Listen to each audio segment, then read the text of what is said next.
Uma entrega especial está a caminho da Rússia.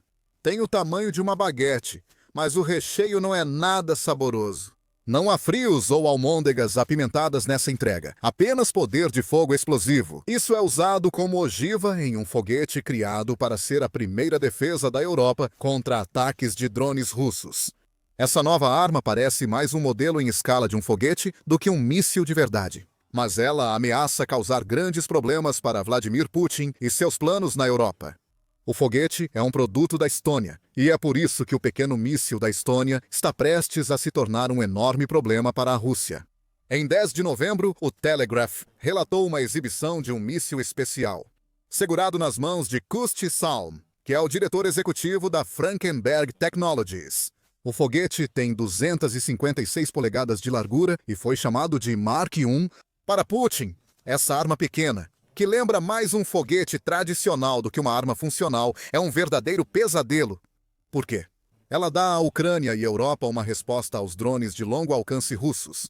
O foguete que Salom segurava era só uma réplica de espuma feita pela Frankenberg Technologies.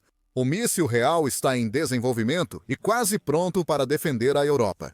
Salm revelou o míssil na capital da Estônia, Tallinn. Ele disse rapidamente ao Telegraph que está orgulhoso do que tem em mãos. Salm afirmou ao veículo que não pedem desculpas por fabricar armas. Não temos medo de dizer que as fabricamos para derrubar drones russos de longo alcance, conclui ele. E não pedimos desculpas pelo fato de que essa será a capacidade mais necessária no mundo ocidental nos próximos 5 a 10 anos. Ele pode estar certo. Se o nome Mark I soa familiar, é porque esse míssil do tamanho de uma baguete não é uma ideia totalmente nova. Rumores sobre sua existência circulam desde o fim de 2024. E é a partir de relatos datados de dezembro daquele ano que podemos começar a ter uma ideia do que essa nova arma estoniana pode fazer. Em 6 de dezembro de 2024, a Defense Express noticiou que a Frankenberg Technologies fazia testes iniciais de seu novo míssil, descrito como arma antiaérea. Na época, pouco se sabia sobre o Mark I. A Defense Express informou que a Frankenberg Technologies planejava fabricar dezenas de foguetes por semana, aumentando para centenas até o outono de 2025. O foguete tinha como destaque um sistema de inteligência artificial que, segundo a empresa, possibilitava ao míssil adquirir e travar alvos com pouca intervenção humana. A ideia era simples. Em caso de ataque aéreo, foguetes Mark I seriam lançados para destruir ameaças automaticamente. A maioria dos relatórios da Defense Express especulava sobre o que o Mark I oferecia. Essa era sua lógica. O novo míssil estoniano tem cerca de 1/3 do tamanho de um míssil Stinger, o que sugere que ele também possui 1/3 do poder de fogo. As estimativas do alcance do míssil são de 12 milhas, e o portal indica que o Mark I pode ter uma ogiva de 11 libras. Não é muito, mas é poder explosivo suficiente para derrubar os drones que a Rússia está lançando contra a Ucrânia. E foi para a Ucrânia que o Mark I foi enviado primeiro. Em dezembro de 2024, a United 24 Media afirmou que a Frankenberg Technologies planejava testar seu novo míssil em combate real na Ucrânia. Isso é uma mudança em relação ao normal. Normalmente, os fabricantes de armas testam seus produtos em ambientes de teste controlados. No entanto, um teste na Ucrânia forneceria muito mais dados para permitir que a Frankenberg Technologies aperfeiçoasse seu projeto. Para a Ucrânia, servir como campo de testes para essa arma em particular fazia sentido. A autonomia do Mark I permite que a Ucrânia não precise gastar muitos recursos para operá-lo. Tudo o que precisava fazer era lançar, e o Mark I, assumindo que funcionasse corretamente, faria o resto. Não há resultados específicos desses testes. Mas o fato de SALM estar apresentando o novo míssil de sua empresa para o The Telegraph quase um ano depois, sugere que o Mark I é pelo menos viável para combate. Sabemos que a Frankenberg Technologies avança para a produção em massa e segue ajustando seu novo míssil para torná-lo mais eficaz. Segundo o The Telegraph, esse míssil não foi feito para todas as condições. O Mark I teria problemas no calor do deserto ou no frio do Círculo Ártico, diz o veículo. Mas esse não é o objetivo da arma. O Mark I deve fornecer aos seus usuários uma massa acessível, que é um conceito que vamos explorar mais adiante no vídeo. O principal aqui é que o Mark I não precisa ser excelente. Ele só precisa ser bom e barato o suficiente.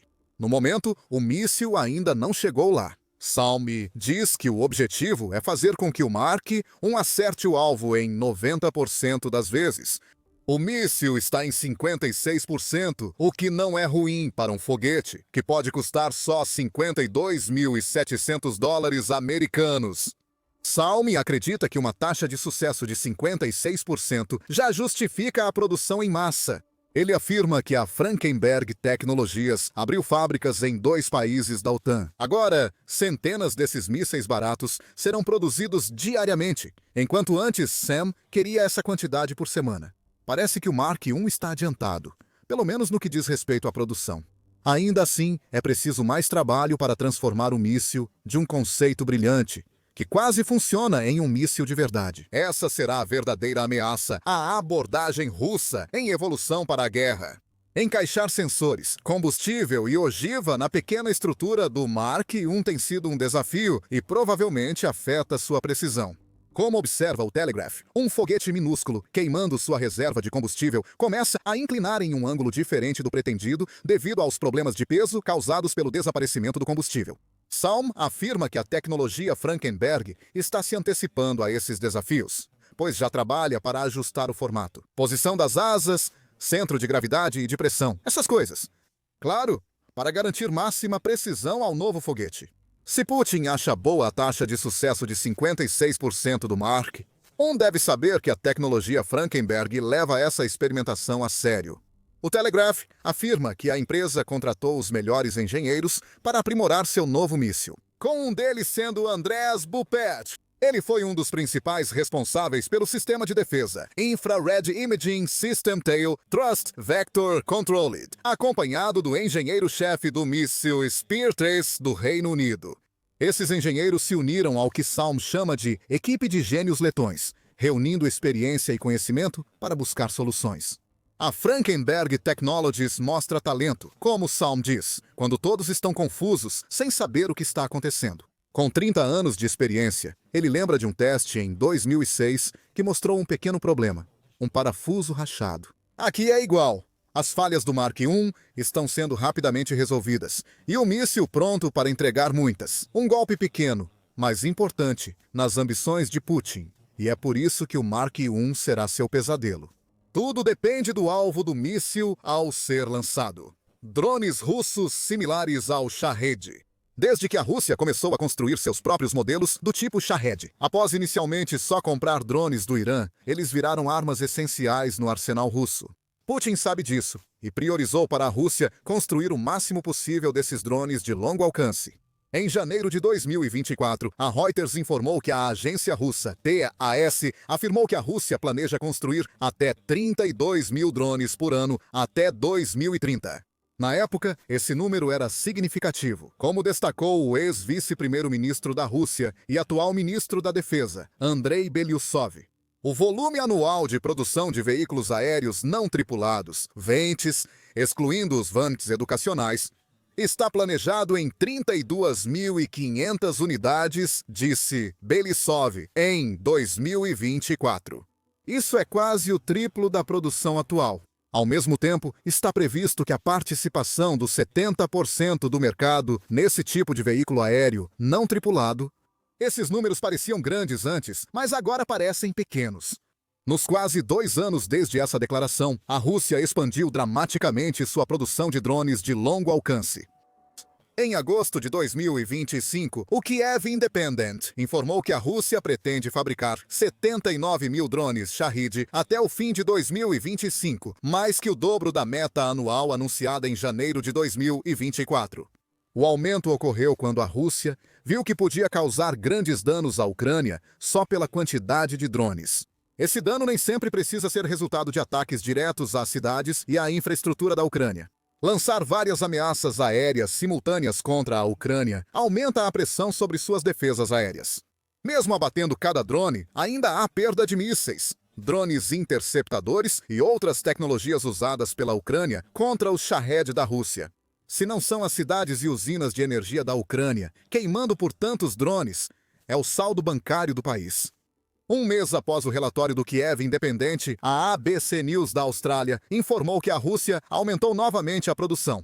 O objetivo russo agora parece ser chegar ao ponto de conseguir enviar 2.000 drones para a Ucrânia em um único dia.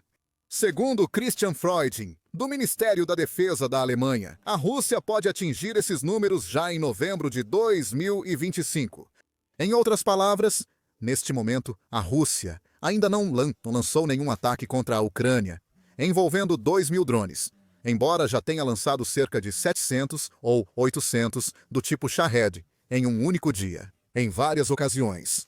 Isso é uma má notícia para a Ucrânia, porque significa que a Rússia vem aumentando o tamanho puro de seus ataques aéreos conforme aumenta sua produção. Metsa apresenta em artigo de 4 de novembro que a Rússia lançou 44.000 drones Shahed contra a Ucrânia nos primeiros 10 meses de 2025. Isso equivale a 4.400 drones por mês, ou cerca de 146 drones por dia. A Rússia não ataca a Ucrânia com drones diariamente, mas sim 1 ou 2 vezes por semana, usando centenas por vez. Isso pouco muda para a Ucrânia, pois a Rússia aumentou em 303% o envio de drones Shahed ao espaço aéreo ucraniano em 2025, comparado a 2024. Segundo a ABC, a Ucrânia enfrenta crescentes dificuldades com as hordas de drones. Segundo a reportagem, a Ucrânia conseguiu abater cerca de 64% dos drones enviados pela Rússia nos primeiros 10 meses de 2025, o que é menor do que a taxa de abatimento de 68% registrada em 2024. A Ucrânia paga com vidas civis pela ofensiva russa cheia de drones. Entre janeiro e setembro de 2025, ataques de drones mataram ao menos 494 civis ucranianos, segundo a missão da Organização das Nações Unidas, informou a ABC. É nesse contexto que o Mark I pode, em breve, estar pronto para entrar. A Ucrânia está clamando por uma solução barata para o problema dos drones russos. Se a Frankenberg Technologies resolver os problemas da versão atual do Mark I, e especialmente se a empresa atingir sua meta de 90% de taxa de acerto, o novo mini-míssil estoniano pode ser exatamente o que a Ucrânia está procurando. Uma arma autônoma que pode ser lançada em massa para lidar com as hordas de drones da Rússia vai ajudar tremendamente a Ucrânia, já que a Rússia continua aumentando a produção de drones do tipo Shahed. Claro, o Mark I não é útil só para a Ucrânia, embora lá a necessidade seja maior. Putin tem lembrado aos membros europeus da OTAN que também são alvos da Rússia. Drones russos podem virar um problema europeu, não só ucraniano, antes do esperado. Pode-se até dizer que eles já são um problema. Com a Rússia intensificando incursões de drones para provocar a OTAN e testar suas capacidades e respostas na Europa. Em 5 de novembro, a Reuters publicou um artigo no qual afirmou isso. A estratégia de guerra híbrida da Rússia, ao invadir o espaço aéreo de países da OTAN, já testa as defesas aéreas europeias. O veículo citou vários exemplos, a começar pela manchete. Mais de 20 drones russos invadiram o espaço aéreo polonês no início de setembro, e a Polônia respondeu com caças. Isso já é um problema, como você verá em breve. Após a incursão na Polônia, a Rússia voltou a enviar caças ao espaço aéreo da Estônia, levando a OTAN a responder com seus aviões. Na Bélgica, drones russos fecharam aeroportos e mais vantes foram vistos próximos a bases militares. A República Tcheca relatou mais incidentes com drones próximos a bases militares. A Dinamarca enfrenta drones perto de aeroportos, enquanto a Lituânia lida com ameaças de aeronaves militares e balões de hélio em seu espaço aéreo. Esses exemplos não abrangem tudo o que a Rússia fez com drones e ativos aéreos nos últimos meses, mas já ilustram o ponto. A Rússia mostra que seus drones alcançam áreas distantes da Europa. Segundo o Centro de Análise de Políticas Europeias, só os membros do norte da Europa da OTAN registraram ao menos 38 incidentes aéreos entre setembro e início de outubro de 2025, provavelmente ligados à Rússia. Desde então, houve muitos outros. A Europa percebe que enfrenta um problema crescente com drones russos, que pode piorar se Putin vencer na Ucrânia. Assim como na Ucrânia, o Mark I pode ser uma solução por 2 motivos. Dissemos recentemente que a Polônia enviar caças contra drones russos era problemático. Esses caças demonstram força e reação rápida, mas o Telegraph aponta a principal falha dessa estratégia. Eles gastaram cerca de 50 mil nets, Estados Unidos dólares 658 mil, em mísseis para interceptar drones Shahed, cada um valendo bem menos, e falharam em metade das tentativas. O veículo comenta a resposta da OTAN à incursão na Polônia. Não é preciso ser estrategista para notar que essa troca não é sustentável. Certamente não é, e é aqui que o baixo custo do Mark I entra em cena. Se Saam e sua equipe conseguirem atingir a meta de 90% de precisão mencionada anteriormente, toda a Europa terá acesso a um novo míssil, que custa 1/10 do poder de fogo que a OTAN usou para enfrentar apenas 20 drones russos. O Kiev Independent estima que cada drone Shahed, chamado Garan na Rússia, custa entre 20 mil dólares americanos e 50 mil dólares americanos para ser fabricado. É claro que isso significa que 20 drones na Polônia custam entre 40 mil dólares americanos e 1 milhão de dólares americanos para serem lançados. Mas isso ainda não é um grande retorno sobre o investimento para a OTAN. Se Mark I cortar os custos de resposta a drones em 10%, será uma grande notícia. Isso também leva a OTAN a atingir o conceito citado no início do vídeo, massa acessível. A ideia da massa acessível é bem simples. Segundo a revista Defesa Nacional, a proposta é desenvolver sistemas escaláveis e adaptáveis, produzíveis em grande quantidade, sem causar prejuízos econômicos ao país usuário. As nações da OTAN devem adquirir milhares de mísseis baratos para derrubar drones russos e não depender apenas dos caros e precisos usados por seus caças. Esse não é um problema futuro da Europa. Em 2023, a colaboradora sênior da Forbes, Lauren Thompson, destacou que a produção em massa acessível é uma necessidade militar urgente, sem esperar por nova geração de munições inteligentes. O Mark I é uma munição inteligente por usar inteligência artificial. Mas o argumento de Thompson sobre como os exércitos do mundo não estão equipados com os tipos de armas necessárias para lidar com hordas de drones ainda é válido. Armas avançadas, por mais importantes que sejam em muitos outros aspectos, não são a escolha certa para lidar com drones baratos. Armas de massa como o Mark I são acessíveis. Segundo o relatório da United 44 Media de outubro, a Frankenberg Tecnologias não é a única empresa focada na produção em massa acessível. Na verdade, o Mark I pode ser o primeiro de muitas armas de massa acessíveis que permitem aos membros da OTAN criar defesas aéreas personalizadas de acordo com suas necessidades específicas. A publicação diz que a Suécia lançou um mini-míssil mais barato que o Mark I, custando só 5 mil dólares cada. O Kreuger 100 não possui ogiva, pois usa impacto cinético para destruir drones inimigos? Ele tem inteligência artificial que rastreia e elimina alvos, como o Mark I. Assim, a nova arma da Estônia é um exemplo marcante da tendência da indústria de defesa que cresce na Europa.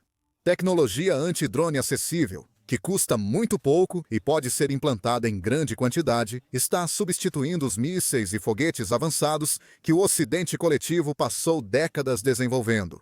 Quando essas armas operam sozinhas, como o Mark I, é ainda melhor. Isso significa que é necessário menos treinamento para o uso da arma, e também que o drone de Putin é pesado.